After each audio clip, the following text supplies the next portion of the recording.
Hace 25 años, mi padre me dejó en las Torres Deseret para comenzar mi primer año en BYU. Esa primera noche me sentía solo en mi dormitorio, así que fui a caminar por el campus al anochecer. Recuerdo haber visto todos esos edificios majestuosos y haber imaginado sus paredes reverberando grandes pensamientos y palabras de sabiduría. Estaba asombrado. De hecho, creo que esa fue la noche en la que me enamoré de BYU. Ahora, como profesor de BYU, tengo la humilde responsabilidad de ser una de las voces que resuena dentro de esas paredes sagradas. A menudo me pregunto si estoy a la altura de esto, pero estoy indescriptiblemente agradecido por hacer el trabajo que hago y hacerlo aquí en BYU. Creo que he encontrado mi vocación en la vida y eso me trae gran alegría. Me gustaría hacerles una pregunta personal a cada uno de ustedes. ¿Cuál es su vocación en la vida? Si aún no lo saben, ¿cómo la descubrirán? He hecho estas preguntas a cientos de estudiantes a lo largo de los años. Por lo general, les crea mucha ansiedad. Algunos pierden el sueño al pensar qué clases tomar el siguiente semestre, así que ni hablar de lo que debería hacer cuando crezcan. Algunos de nosotros, los adultos, tampoco lo hemos descubierto aún. Para muchos, el decidir qué hacer con sus vidas puede parecer una crisis personal que no desaparece. Al comenzar con mis observaciones, quiero que entiendan que encontrar mi vocación en la vida no fue fácil. Mi trayectoria profesional fue tortuosa y a menudo sentía una gran ansiedad al respecto. Siempre supe que quería tener un interés apasionado por mi trabajo, pero durante años no tenía idea de cuál debería ser ese trabajo. Varias veces me sentí completamente a la deriva, como si no hubiera tomado el camino que debía haber tomado y nunca más podría recuperarlo. En retrospectiva, esos momentos son partes importantes del tapiz de mi carrera. Cada hilo que parecía fuera de lugar en ese momento, ahora proporciona estructura al tapiz de mi vida.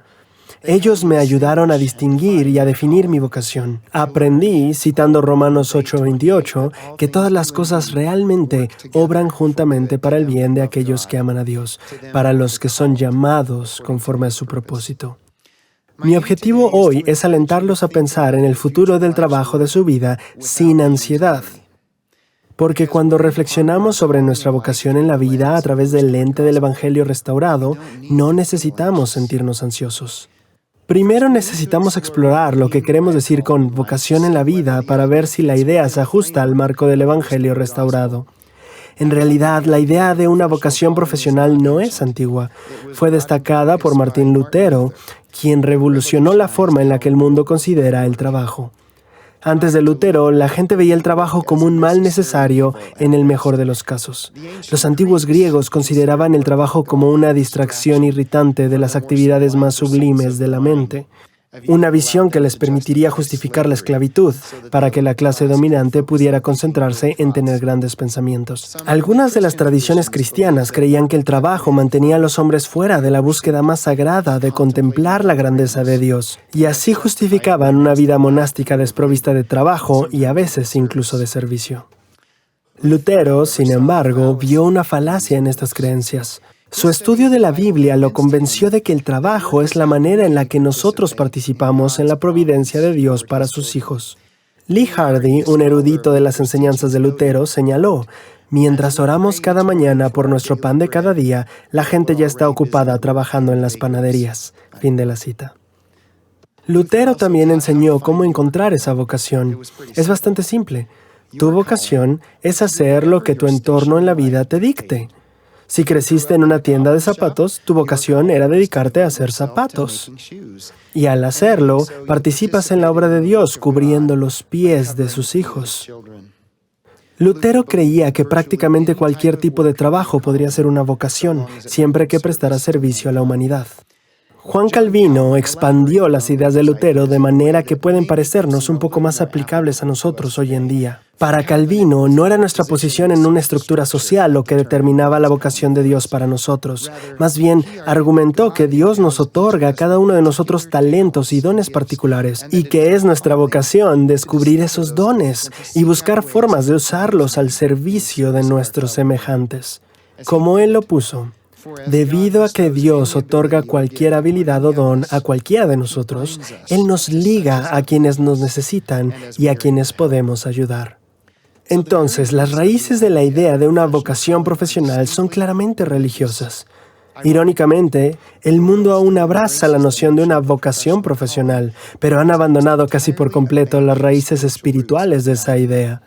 Como lo expresó el sociólogo Max Weber, cito, «La idea del deber en la vocación de uno ronda en nuestras vidas como el fantasma de las creencias religiosas muertas». Fin de la cita.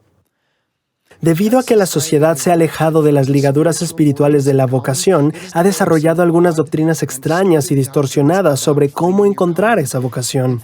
De hecho, me gustaría referirme a algunas de esas doctrinas como herejías. Esa palabra puede sonar algo fuerte, pero creo que es apropiada, porque si abrazamos estas doctrinas mundanas, nos llevarían lejos de la forma en la que el Señor quiere que veamos el trabajo de nuestras vidas. Les presento que estas herejías son las mismas ideas que nos causan tanta ansiedad cuando tratamos de decidir cuál es nuestra vocación en la vida. Así que si apelamos al Evangelio restaurado para disipar estas herejías, podemos reemplazar la ansiedad con fe y esperanza. La primera herejía que me gustaría discutir está en el centro de nuestra ansiedad. Es la que dice que puede que tengas una vocación si tienes suerte, pero puede que no. Para disipar esta herejía, veamos una escritura que yo utilizo como tema para muchas de mis clases. La han escuchado muchas veces, pero me gustaría señalar algo que quizás no hayan visto. En Doctrina y Convenios 58:27, el Señor le pide a sus hijos que estén anhelosamente consagrados en una causa buena y hagan muchas cosas de su propia voluntad y efectúen mucha justicia. Pueden sentirse tentados a pensar, bueno, esa escritura se refiere al trabajo en la iglesia, no es realmente relevante para mi carrera. ¿Estás seguro de eso? El Señor nos mandaría tan intencionalmente estar consagrados e involucrados en buenas cosas si Él quisiera que pasáramos gran parte de nuestras horas de vigilia, digamos de 8 a 5, simplemente mirando el reloj. El Señor nos pide que hagamos muchas cosas al servicio de buenas causas, porque nuestro trabajo no debería ser una de ellas. Ahora, aquí está la parte en la que quizás no hayan pensado. Ciertamente yo no lo había hecho hasta hace unos años. Después de que el Señor nos encarga estar anhelosamente consagrado en buenas causas, el siguiente versículo comienza, porque el poder está en ellos. Piénsalo. El Señor no solo te ha dicho que persigas buenas causas, sino que te ha equipado con el poder para hacerlo. Tú, personalmente tú, estás lleno de capacidades divinas para hacer el bien, las cuales probablemente ni siquiera aprecias completamente. Estos versículos testifican que ustedes no son parte de un sistema de lotería para las vocaciones de la vida. Tienen un llamamiento en la vida, perseguir buenas causas. Y se les ha dado poder para hacer exactamente eso. Pero saber que tienes poder para hacer buenas obras es una cosa, y saber específicamente qué debes hacer es otra muy distinta. ¿Cómo encuentras tu vocación particular? Esa es una pregunta ardiente para muchos de nosotros. Algunos tienen la suerte de saber a temprana edad lo que deben hacer. Los médicos, escritores y artistas, por ejemplo, a menudo se dan cuenta durante la infancia que tienen un don y nunca tienen que preocuparse por el trabajo que harán. Pero la mayoría de nosotros no somos tan afortunados. Estamos perplejos por una vertiginosa variedad de carreras universitarias, oportunidades de servicio y opciones de trabajo, muchas de las cuales parecen interesantes, pero quizás ninguna de ellas habla definitivamente a nuestras almas. Así es como me sentí como estudiante de BYU.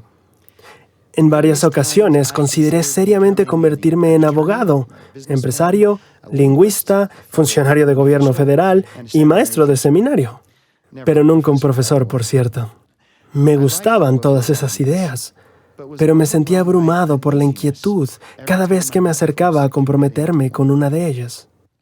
La ansiedad que pueden sentir al elegir una carrera plantea la segunda herejía que podemos disipar mediante una apelación a la verdad del Evangelio. La herejía número 2 es, tienes que encontrar tu única vocación verdadera para poder cumplirla. Esta herejía debería recordarle su cuento de hadas favorito en el que la princesa encuentra su único amor verdadero. Consultemos las Escrituras de nuevo para ver si respaldan la idea de una vocación única y perfecta.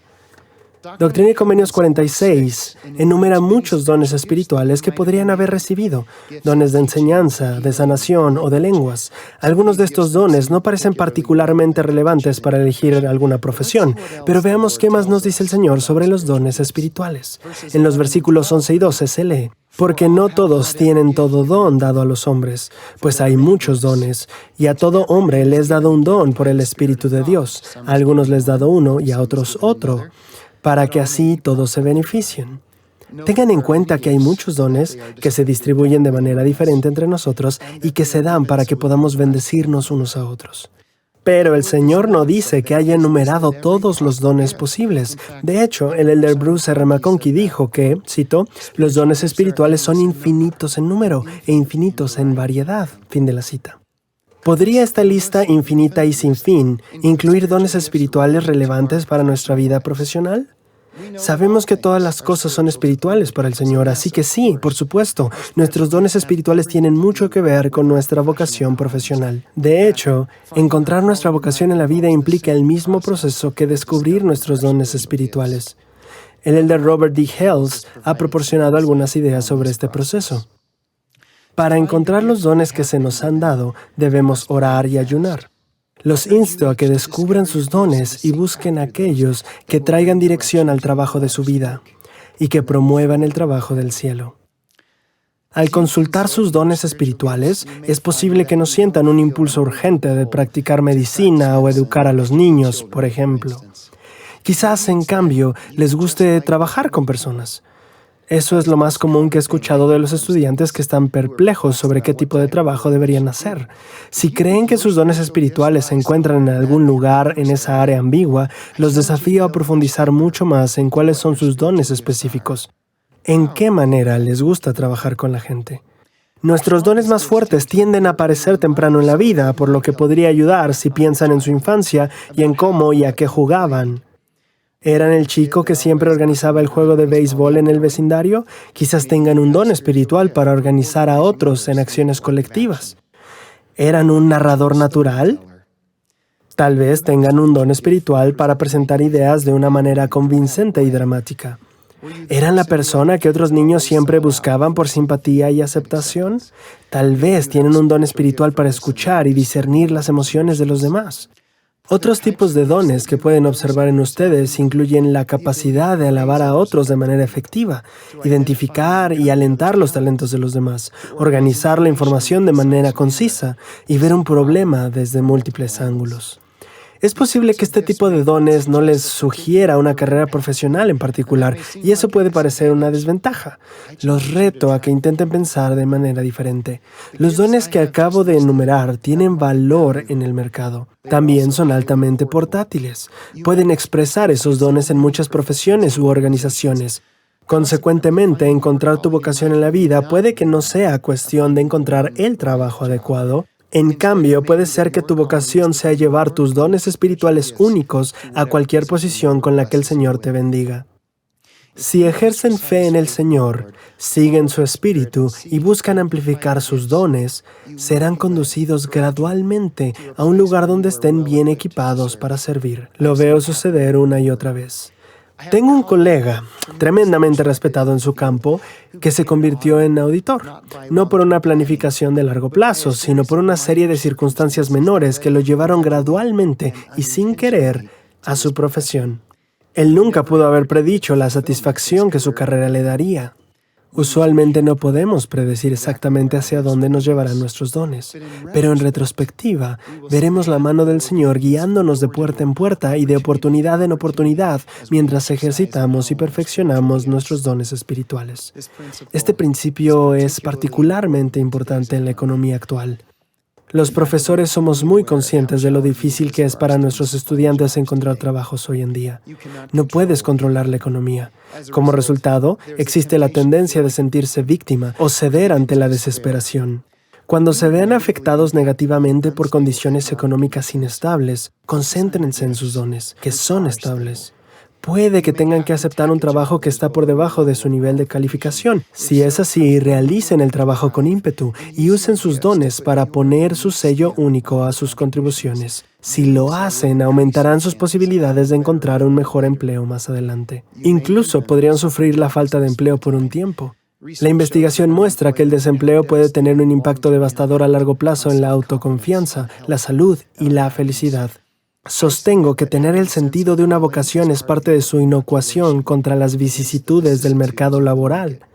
Conózcanse a sí mismos. Sepan cuáles son sus dones y defínanse por sus dones, no por su falta de trabajo.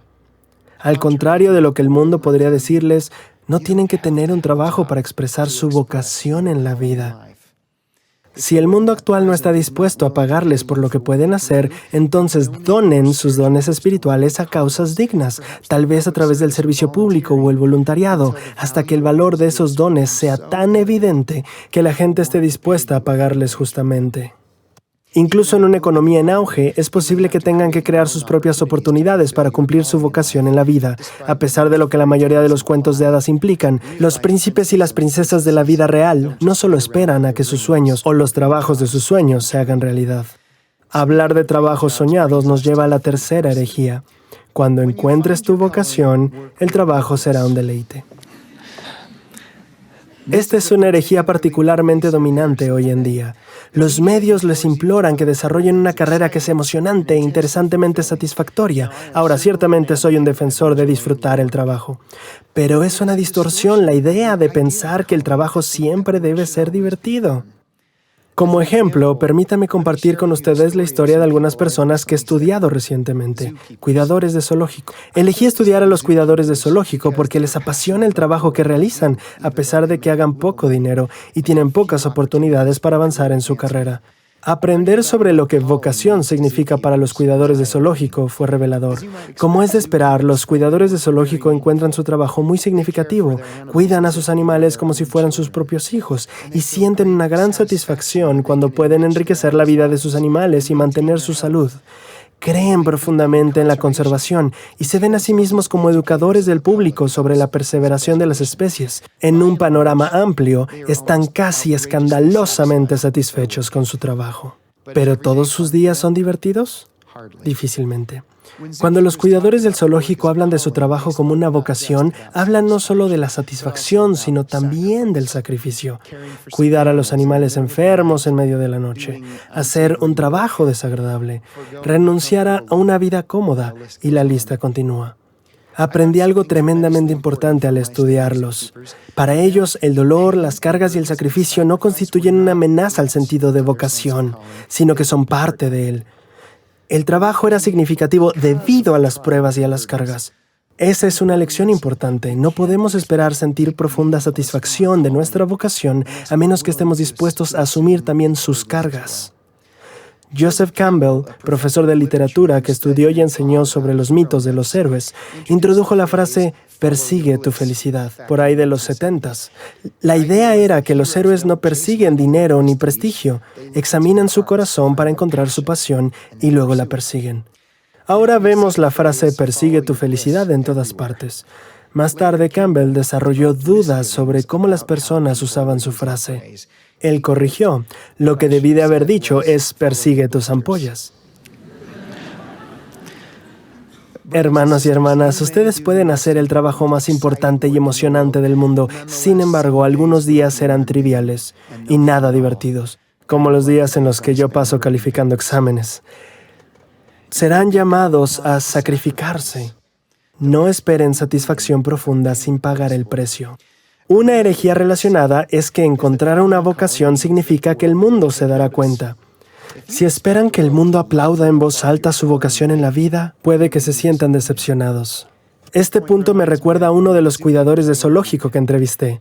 Un día, cuando estaba ocupado cuidando un animal, una monja vino con un grupo de sus alumnos. El cuidador la alcanzó a escuchar diciéndoles: ¿ven la clase de trabajo que obtendrán si no van a la escuela?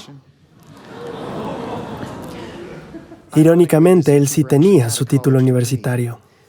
Me gustaría contarles sobre mi amiga Barb, que era guardia de seguridad en mi universidad anterior. Era una mujer dinámica y pequeña, probablemente de unos 50 años. Todas las tardes ella entraba a mi oficina, una ráfaga de actividad sonriente, para sacar mi basura. A menudo me preguntaba si había alguna tarea especial que pudiera hacer para limpiar mi oficina. Raramente yo aceptaba, pero me di cuenta que realmente la hacía feliz cuando lo hacía. Un día le pregunté: Barb, ¿cómo te sientes sobre tu trabajo? Ella sonrió radiantemente. Me encanta, me dijo. Estoy muy feliz de ser parte de esta escuela y realmente me gusta hacer de ella un lugar mejor. Además, agregó con orgullo, soy realmente buena en esto. Y lo era. Barb hizo de la universidad un lugar mejor. Lo que me ocurrió cuando vi su entusiasmo es que me motivó para querer ser un mejor profesor. Desearía haberle dicho eso, pero no recuerdo haberlo hecho nunca.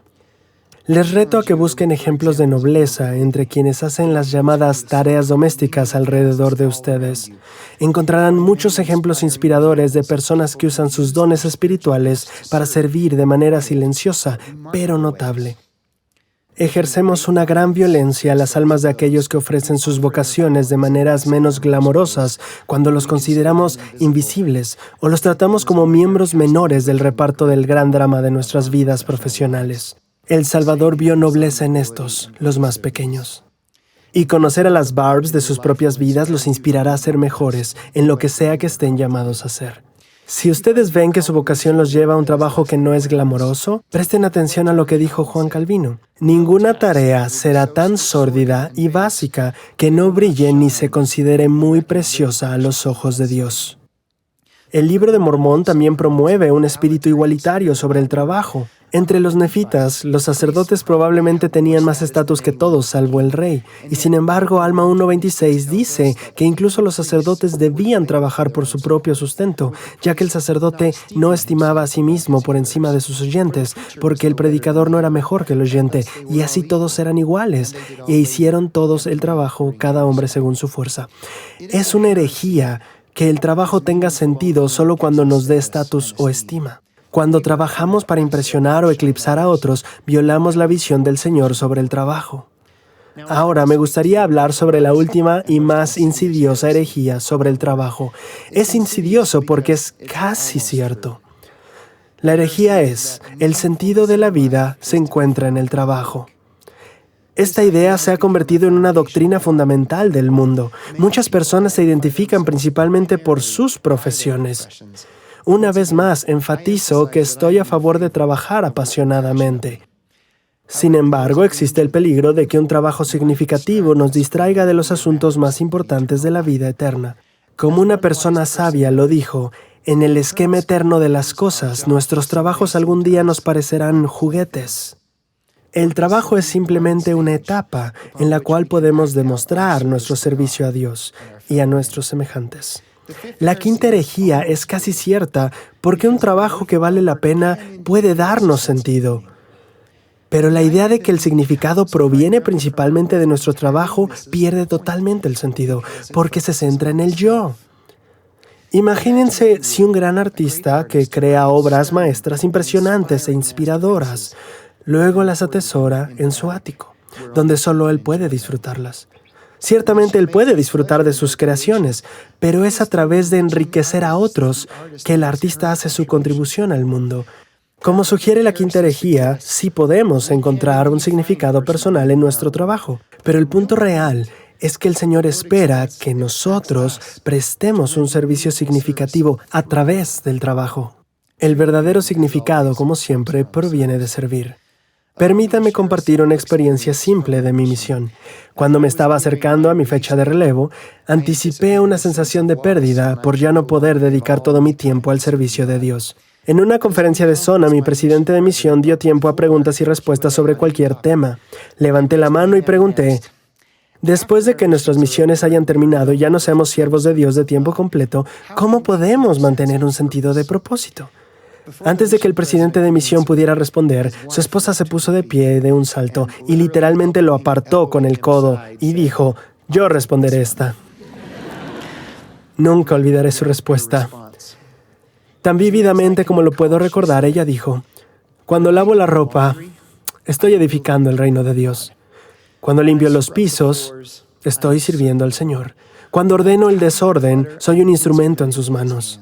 Hago muchos trabajos temporales, pero si la mira está sola puesta en Dios y estoy tratando de servir a mi familia, entonces siento tanto propósito en mi trabajo como el de un misionero. Estas palabras me recuerdan lo que dijo el rey Benjamín sobre trabajar en los campos para mantenerse. La decisión de una ocupación rara para un rey. Él dijo: no deseo yo jactarme, pues solamente he estado al servicio de Dios. Así que quizás el estado de nuestros corazones es tan importante como las tareas que hacemos al determinar si nuestro trabajo es verdadera y eternamente significativo. Doctrina y Convenio 117 refuerza esta idea. En esta sección, el Señor extiende un llamamiento profesional, Oliver Granger. Él es llamado a Sion, donde, cito, será hecho mercader a mi nombre, para el beneficio de mi pueblo. Fin de la cita. Lo que es sorprendente es que 2 versículos después, el Señor promete, y cito, derribar a los cambistas de dinero en mi tiempo. Fin de la cita. Entonces, ¿cuál es la diferencia entre un comercio en el nombre del Señor y un cambista de dinero a quien el Señor expulsará? El trabajo que hacen debe ser muy similar. Pero en el caso de Oliver Granger, fue llamado a hacer su trabajo al servicio de Dios y del hombre, no al servicio de sí mismo. Y ciertamente no al servicio de su propia cuenta bancaria. Necesitamos ser muy cautelosos acerca de nuestros motivos del trabajo que hacemos. Es tentador decir, sirvo a mi familia cuando estoy en casa, sirvo a Dios cuando estoy en la iglesia y sirvo a mi carrera cuando estoy en el trabajo. Este enfoque nos acerca peligrosamente a convertirnos en cambistas. Debemos ver nuestro trabajo como una extensión más del mandamiento del Señor de servir a sus hijos y llevar a cabo mucha justicia. ¿Cómo se compara esto con la enseñanza del mundo de que tienes que asegurarte de ser el número 1, ascender en la corporación, salir adelante? Una de las grandes ironías del Evangelio es que cuando nos perdemos, nos encontramos. El trabajo es muy parecido. Testifico que cuando enfocan su trabajo primero y más que todo en bendecir a otros, se volverán extraordinarios en lo que hacen. Y verán que la satisfacción y el éxito son mucho más confiables que si pasan su tiempo en el trabajo tratando de salir adelante o hacerse ricos. Mis hermanos y hermanas, trabajen para servir. Recuerden las palabras que los reciben a la entrada de BYU. Entra para aprender, sal para servir. Para terminar, testifico que nuestro Padre Celestial está íntimamente involucrado en las puertas que se abren para nosotros y en las circunstancias que nos llevan a los lugares donde debemos estar. Los lugares donde estamos equipados con poder para servir. Tengan fe en que su navegador invisible los guiará gradualmente hacia la vocación de sus vidas. También testifico que, como con todas las preguntas importantes, cuando se trata de preguntar cuál es nuestra vocación en la vida, Jesucristo es parte de la respuesta. La gracia de Cristo, ese mismo poder, que nos ayuda a hacer cosas que de otro modo no podríamos, es lo que nos guiará a nuestra vocación y nos permitirá sobresalir en ellas. Pueden invocar la gracia de Cristo para que los ayude con su vocación profesional. De hecho, nos suplica que lo hagamos. En Alma, Él nos invita a orar por nuestros rebaños. Incluso si no somos pastores por oficio, todos atendemos a rebaños profesionales y Él los tiene en cuenta. Saber eso nos ayuda a deshacernos de la ansiedad. Por último, puedo concluir con una palabra personal para ustedes, estudiantes de BYU. Nosotros, la facultad, les amamos. Ustedes son nuestros rebaños. Ustedes son nuestra vocación en la vida. Y la mejor expresión de nuestro trabajo será el bien que hagan en el mundo con las cosas que aprendieron en BYU. Mis queridos hermanos y hermanas, persigan su felicidad, persigan sus ampollas y salgan a servir. En el nombre de Jesucristo. Amén. A veces siento que me pierdo, en mi mente los recuerdos del pasado corro lejos, errores cometí. Por las mañanas me pregunto, ¿qué he estado haciendo? Siento que me hundo, cada segundo siento un nudo por tanta soledad. Tu voz me llama desde lejos, oigo un murmullo suave y lento, y sé que entiendes lo que estoy sintiendo.